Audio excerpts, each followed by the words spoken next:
विद्यमान आपण ताबडतोब कथा मंडपात देण्याची कृपा करावी।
आरती लावा.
वक्रतुंड महाकाय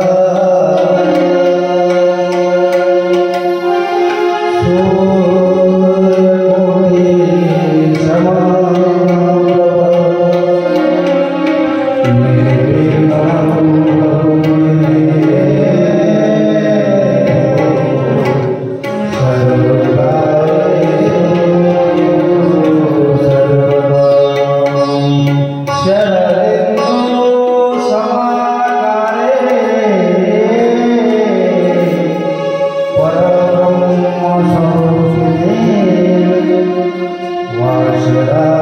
निर्विघ्नं सरस्वती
ग्रंथाची सुरुवात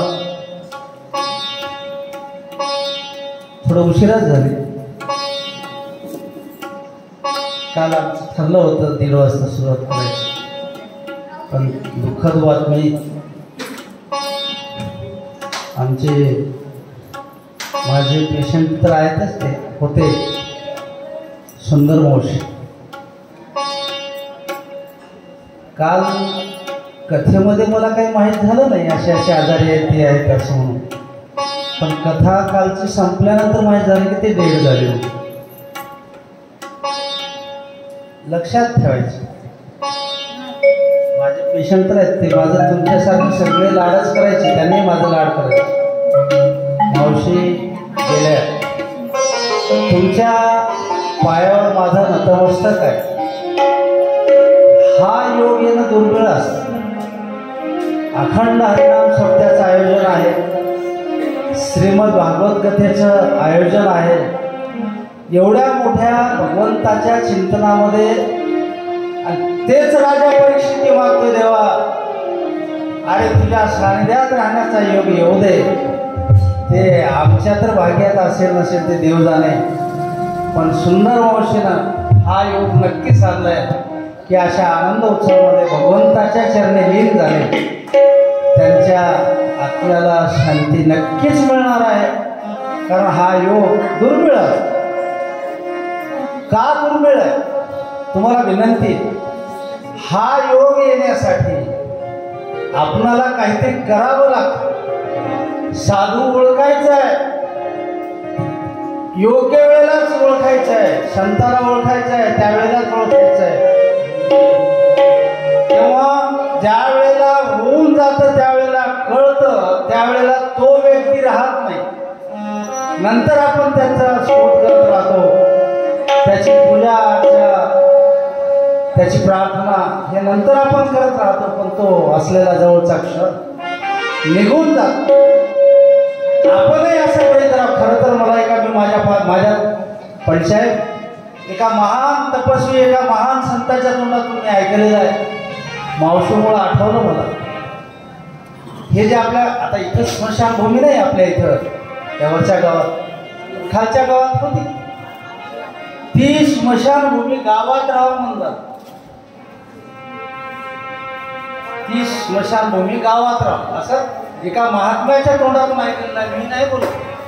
तर मी विचारलं कारण काय, की ज्या ज्या वेळेला ते मृत्यू पावलेला व्यक्ती ज्यावेळेला त्याला त्याची चित्ता जळेल, 1 असतील 2 असतील किती जळतील, त्यावेळेला जाता येता पाहणाऱ्याला तरी वाटेल की आपल्याला एक दिवस या ठिकाणी यायचं आहे. ते स्मरणात राहील का, कारण मनुष्य जन्माला आल्यानंतर एक ना एक दिवस आपल्याला जायचं आहे. मग जायचं हे नक्की आहे, मग आपल्या सोबत कोण येणार आहे? कोणी आहे दादा? कोणी आहे का? कोणी येणार सोबत? नाही रे, नाही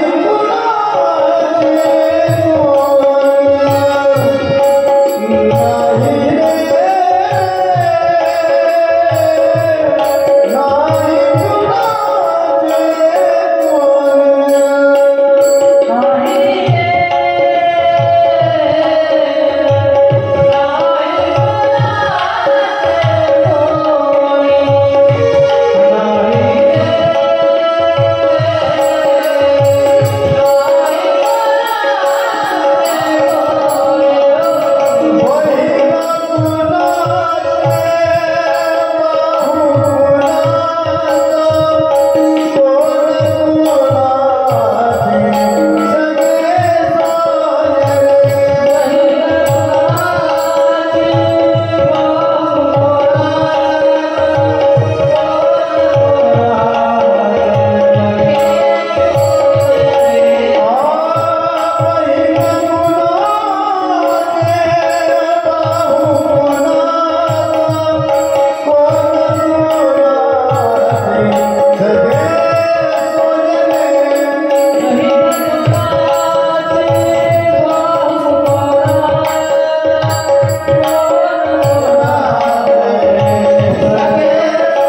पण हे केव्हा ज्या वेळेला आपल्याला एकट्याला जायचं असतं त्यावेळेला आपण तो अर्थ दादा एका वेगळ्या बाजून कोणी कोणाचं नाव आपला कोणा हा अर्थ नाही ते ज्या वेळेला आपल्याला जायचं आहे त्यावेळेला एकटं जावं लागतं. ते आज तुम्हाला सोडून सुंदर मावशी काल गेल्या आज ते भगवंताच्या चरणी लीन झाले. त्यांच्या आत्म्याला शांती मिळो ही माझ्या मावतऱ्याच्या पांडुरंगाच्या चरणी प्रार्थना. चला आज भगवत कथेचा तिसरा दिवस आहे. खरं म्हणजे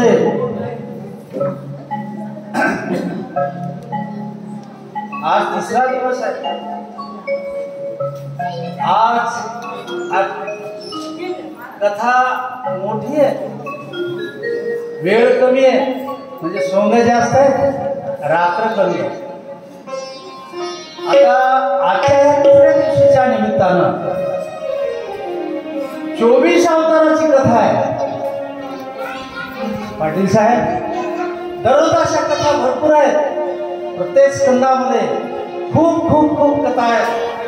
पण मी ठरवलंय महाराज की अशा 24 कथा मी सांगू. आपल्या पेरण्या होऊन मला वाटते ते सोयाबीन धरलाय एवढं शक्य नाहीये आणि माझ्यासारख्याला तर शक्यच नाही जातात. कारण सोयाबीन धरलंय ना मग आता इथंच बसायचं का असं नाही जमणार. प्रभू तुम्ही महिषाच्या मूर्ती आहात. 24 अवताराच्या कथा नाही, 10 अवताराची कथा आहे, 4 युगाच्या कथा आहेत, अनुसया कथा आहे, दत्तात्रय प्रभूंची अनुसया माता कथा आहे. पण एवढ्या तरी कथा अशा ह्या 24 अवतारापैकी मी माझ्या लहान दोन मुलाला असं नाही, माझ्या अल्पशा बुद्धीनं मला काय येतं काय हा जगामध्ये महासागर आहे, किती ज्ञानवान मंडळी आहे महाराज, काय भागवत आहे, काय चैतन्य महाराज देगलूरकर, चैतन्य महाराज देगलूरकर, गिरगाव महाराज,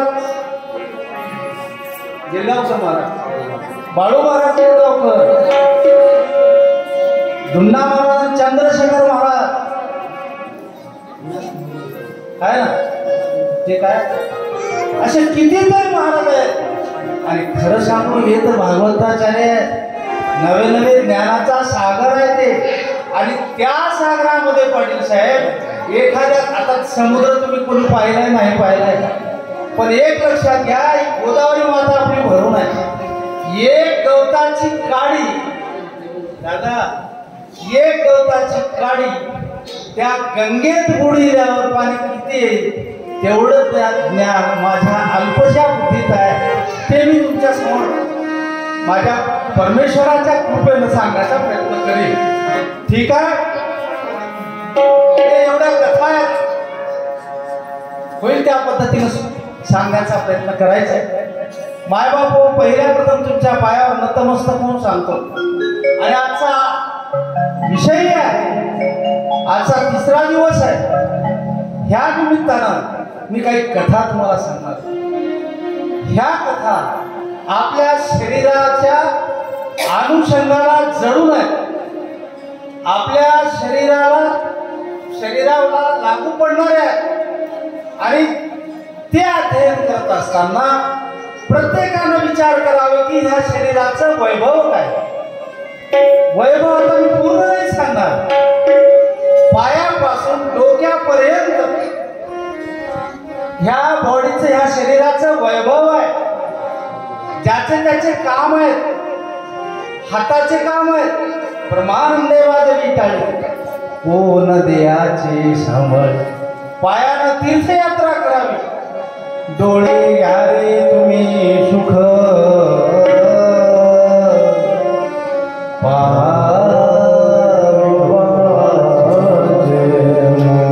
हरी बोला, तोंडानं हरी बोला, नाही तरी या बोला,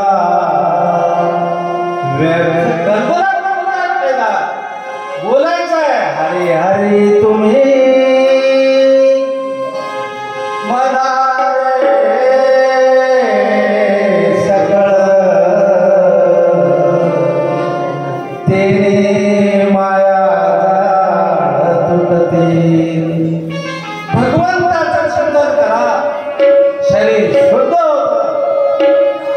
पवित्र होतं महाराज. काय केलं डोळ्यानं, काय केलं तोंडानं, काय केलं कानानं. काल मी सांगितलंय मारुतराव, सांगितलंय ना मी. 3 माकडाचं जरी तेवढं लक्षात ठेवलं, 3 माकडं, रानातले माकडं नाही, चित्र.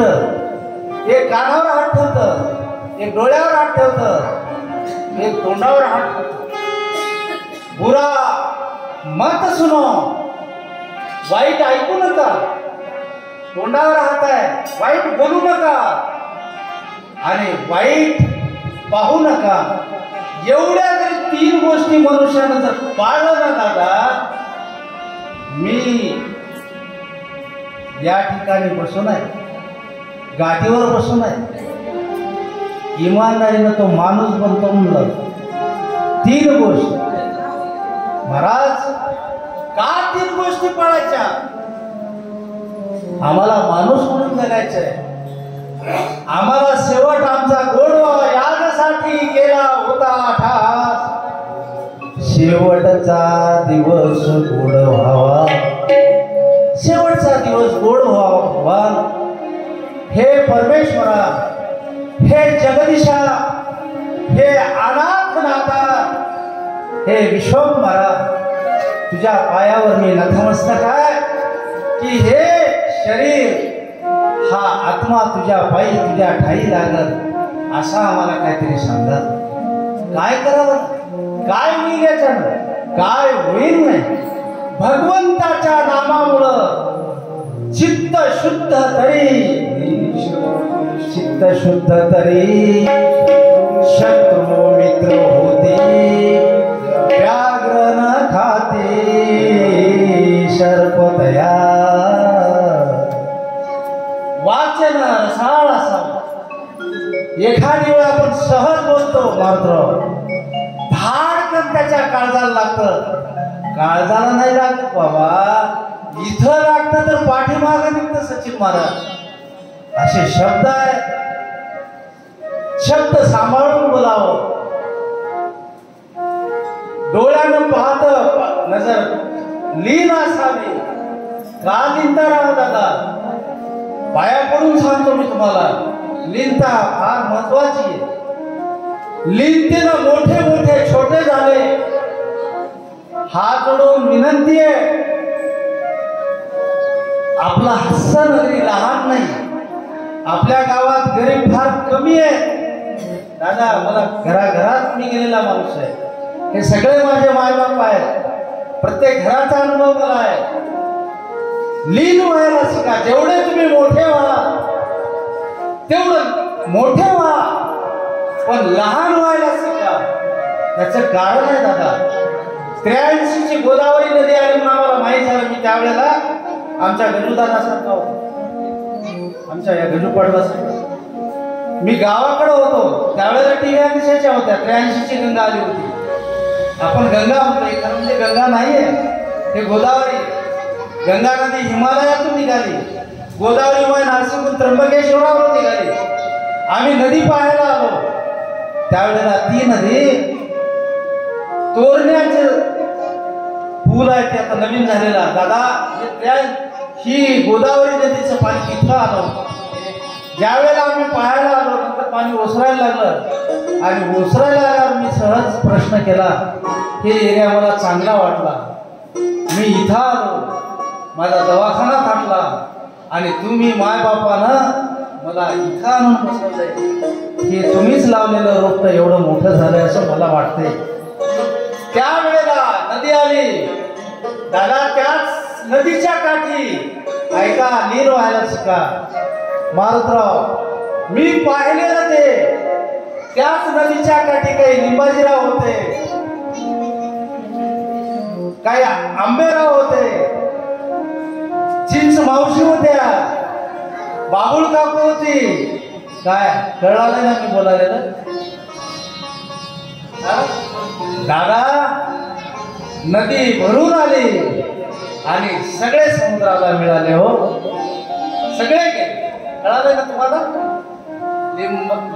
लिंबाजीराव, अंबाजीराव, चिंच मावशी, बाबुळ काकू आहे ना, हे सगळे गेले. ओसरल्यावर आम्ही नदीमध्ये आलो. आल्यावर इकडे तिकडे पाहायला गेलो महाराज. काही तिथे गवत होते, लवाळी. आम्ही तिला म्हणलं, दीदी एवढे मोठे मोठे गेले आणि तू कशी काय? ज्या वेळेला पाणी येत होतं ती वाकायची आणि पाणी ओसरलं की पुन्हा थाटवायची. पाणी आलं की लीन व्हायची, म्हणजे वाकायची. वाकायला शिका दादा. चांगलं झाड वाटतं, लक्षात घ्या. ज्या झाडाला फळ नाही, ज्या झाडाला फळ नाही, दीदी आंबे लागले का त्याला वाघ म्हणायची गरज नाही. ते लीन होतं, फाटे वागतात. नाही जर वाटलं तर फाटे तडकतात, फाटे मोडून जातात. हात जोडून विनंती आहे, लीन व्हायला शिका. मला काय म्हणतात पाया पडून सांगतो, मी नाही म्हणणार, पण ते वेड म्हणतात या साध्या भाषेत सांगतो. आहे ना दादा? लीन व्हायला शिका. भगवंताचं चिंतन करा. भगवंताचं भजन केल्यावर मुख शुद्ध होतं, पवित्र वाणी होते. चांगलं ऐका, हृदयात जाते, हृदय पवित्र होतं. डोळे चांगलं पहा, डोळे पवित्र होतात. त्याच डोळ्यानं एकदा त्याच डोळ्यानं काय केलं सांगू का? त्याबद्दल सांगतो. 3 दिवस झाले महाराज या ठिकाणी श्रीमद भागवत कथा चालू आहे. आज गावात मित्र आहेत. माझ्या मनात माझं मन भरणार झालंय. त्याचं कारण आहे वेळ कमी आहे. वेळ कमी झाला. आता उद्यापासून मात्र नक्की दादा पूर्ण कथा करण्याचा प्रयत्न. रोज एक आहे अडचणी आहेत. काल काय मित्र, आज काय मित्र, पुन्हा मावशीचं असा झालेला योग, हे सगळ्या गोष्टी आहेत. उद्या मात्र 2 ते 5 आणि आता दिवसेंदिवस तुम्हाला काम आहे. उद्याला शिवशंकराचं लग्न आहे. आज आपल्या याच ठिकाणी नरहरी श्यामराज महाराज नरसिंह प्रगट होणार आहेत. मला माहित आहे आता तुम्ही सगळे पोलिसुरी आहात. आमच्या मावशीला दिसना आलं लक्षात. आता तुम्ही माझ्या नजरेमध्ये मला सुनाच वाटायला सगळे आहे ना बाबा. हे मावशीला दिसना, ते फुलं तोडायचं कळना. आणि तुम्हाला काम सांगायचं ते मावशी आपल्याला सोडून गेल्या, सुंदर मावशी. त्याच्यामुळे तुम्हाला ते आंघोळ वगैरे करायला वेळ लागल, यायला उशीर होईल.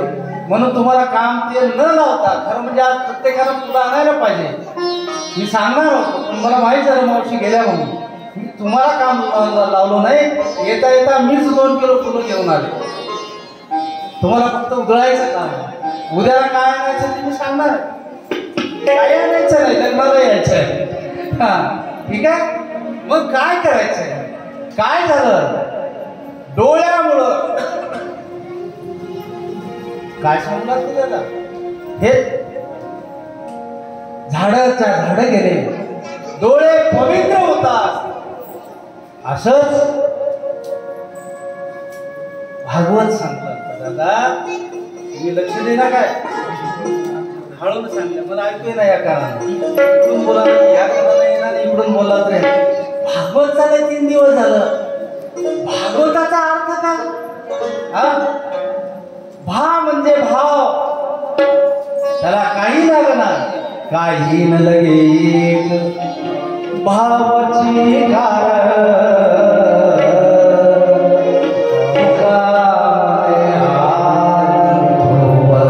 काय लागतं त्याला? नुसतं भाव लागतं. पुन्हा पुन्हाच येतो. तुम्ही 50 किलो फुलं आणले काय, एवढे आणले काय, काही नाही. त्याला लागतं भाव. भा म्हणजे भाव. आणि तो भाव इतका ग म्हणजे गहन आहे, किती खोल आहे. माझ्यासारख्या चांडाळाला काय सांगता येईल? माझ्यासारख्या अल्पबुद्धिष्ट माणसाला मला काय सांगता येईल? इतका गहन तो भाव आहे. आणि व म्हणजे वसील आहे महाराज, वसील आहे. आणि त म्हणजे त्याच्यामध्ये तत्व आहे.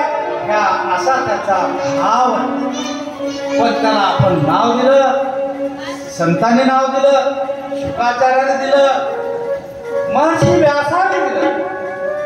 काय? महर्षी व्यासाने श्रीमद भागवत. श्री याचा अर्थ असा आहे, लक्षात. पहिलं श्री म्हणजे लक्ष्मी लक्ष्मी नाही तर काही नाही. उदाहरण सांगतो, आपलं खालचंही घर रिकाम आहे, नरशीचं सांगतो, नक्की सांगतो तुम्हाला, आणि वरचंही रिकाम आहे. आम्ही राहतो मध्ये, भरपूर किरायदार येतात, आम्ही भाड्यानं देणार. पण विचारतो मी त्याला, जर समजा एखादी चांगलं सिक्युरिटी जर मिळत असेल, एखादी पोलीस डिपार्टमेंटचा असेल, पहिलं दिलतो आम्ही, नसताना पोलीस डिपार्टमेंटला दिलं. पण काय विचारतो आपण पहिल्यापासून, तुम्ही किती जण आहे? काय नाही, मी एकटाच आहे. देईल कोण घर किराया? नाही, मी एकटाच आहे. नाही बाबा, घर नाही का? मग काय नाही, मी आहे, माझी बायको आहे आणि 2 लेकरं आहेत, चालेल, मी तुम्हाला घर देणार. लक्ष्मी नाही तर पुरुषाला ही किंमत नाही. तुमच्यामुळं हे साजरं आहे, यांच्यामुळं तुम्ही साजरे आहे, लक्षात. म्हणून तुम्हाला विनंती आहे, साजरं म्हणजे काय? गाडीचे 2 टायर आहेत, मागलं टायर पुढं बैलगाडी धरा, दोन्ही टायर आहेत. एक टायर जर कमजोर असेल, पंक्चर असेल, गाडी नाही चालणार. म्हणून असे मस्त बेरिंग टाका, चांगल्या कंपनीचे बेरिंग टाका, की जेणेकरून ते कधी त्याला स्ले येणार. कळला नाही ना मी बोलला? असं मस्त मस्त राहा, चांगलं राहा, का आज तेच सांगायचं आहे. का गेल्यावर सुद्धा मी जाणार आहे ना, कोण राहणार आहे? ज्यांनी ज्यांनी या जन्म उपजेते ना, असे जे उपजलंय ते जाणार आहे. म्हणून तुम्हाला विनंती आहे, माझ्या प्रभूच्या चरणी लागा. लक्ष्मी पण सप्ताह करायचा, लक्ष्मी लागतात. आताच आम्ही चंपतराव पाटील आम्ही बोलत बसतो, पहिला आमचा सप्ताह थोड्या पैशावर व्हायचा. काला आहे तसं आहे ना, काळ होता, त्याच्यातूनच आम्ही 2 पैसे जमा करायचे, आणि तेच 2 पैसे जमा झालेले. माझा मात्र एवढा मोठा झाला, आज एवढं ग्राउंड, एवढं मोठं भव्य दिव्य स्लॅब झाला. आज त्याच मात्र्याच्या कृपेनं एवढं जमा आहे, असेल नसेल सांगितलंय मला त्यांनी. तर हे सगळं जे झालंय, लक्ष्मी पाहिजे, सप्ताह करायचा आहे, पैसा लागतो. काही आता आपण काही आणायचं, हे आपलं काय फुकट आले का? तुम्ही ठेवलं इथे प्रसाद पण ठरलाय, हा प्रसाद फुकट आहे नाही. म्हणून प्रत्येक गोष्टीला लक्ष्मी लागतं. ठीक आहे, लक्ष्मी जर जमा करायची असेल, जमा व्हायचं असेल, तर ते माझ्या प्रभूचंच भजन करावं लागेल. मग ठीक आहे, ह्यासाठी एक सुंदर श्री राधे राधे गोविंद गोविंद राधे, टाळ्या वाजवा.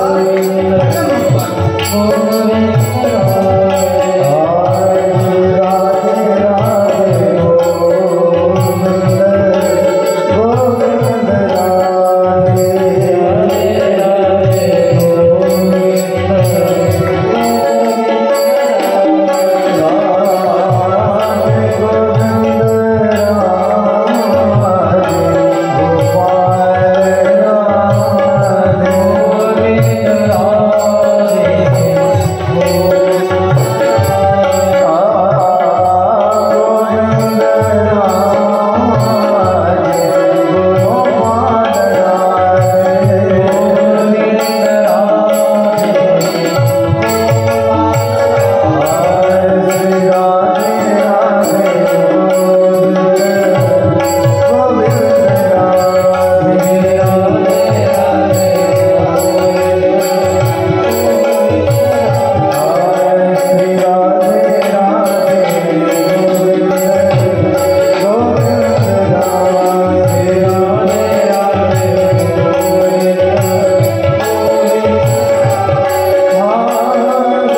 ह्या तिसऱ्या दिवशीच्या श्रीमद भागवत कथेच्या सुरुवातीला राजा परीक्षित तिसऱ्या दिवशी विचारतो, हे प्रभू, हे मुनीजी शुकाचार्याला प्रश्न करतात, देवा 2 गाठी माझ्या फुटल्या, श्रीमद भागवत चालू आहे, धनुकाने त्या वाळूच्या लाकडात बसलेला आहे, परवाला एक गाठ फुटली, दिवसेंदिवस दुसरा दिवस उजाडला, काल एक फुटली, आज मला सांगा शुकजी की आज काय? त्यावेळेला शुकाचार्य सांगत आहे, राजा परीक्षित याचा खाली बसलेला आहे, हात जोडून डोळे लावून ध्यानस्थ होऊन ऐकतो, ऐक राजा परीक्षिता, काय कांचीपूर नगरामध्ये एक ब्राह्मण राहतो, तर दाशीपुत्र असे संबोधल्या जातात, दादा दाशीपुत्र असे संबोधल्या जातात. ठीक,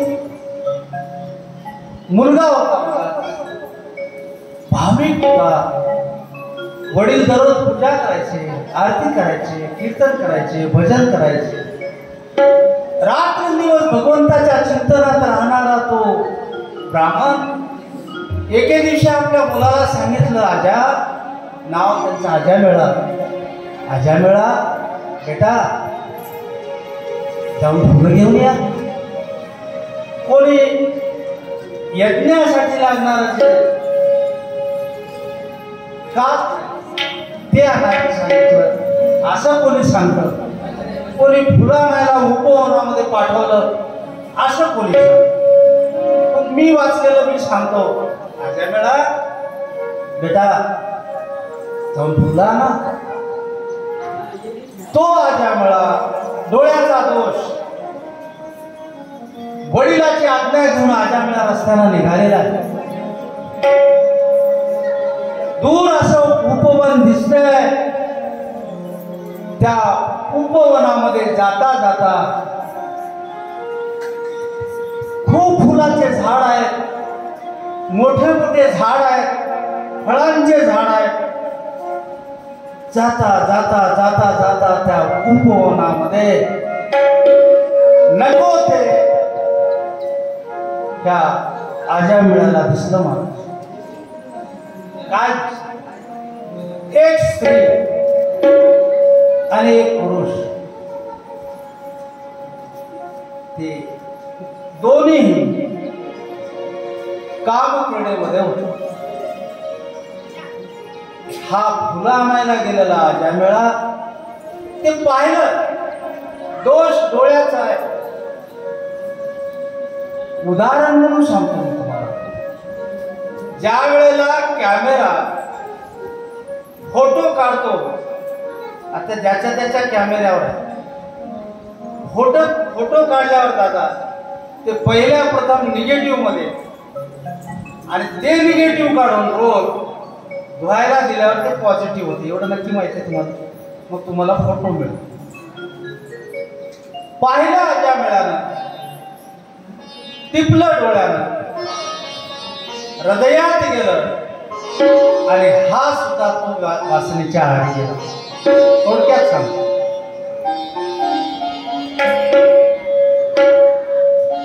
त्यासाठी वाईट पाहिल्यानंतर एक तर डोळे झाकून घ्यावं, नसेल तर आपली मान बाजूला करावी, ते तो वाईट विषय सोडून द्यावा. पण वय आणि आजामेळा फुलं आणायचं विसरला, आणि तेच काम क्रीडा पाहिल्यानंतर तो उपाश झाला. नव्हे महाराज, घरी वडील आहेत, धार्मिक प्रवृत्तीचं घर आहे, सगळं माळकरी घराणं आहे, सुंदर सुंदर सुंदर असं असलेलं घर, सुंदर पत्नी आहे, पाहिलेलं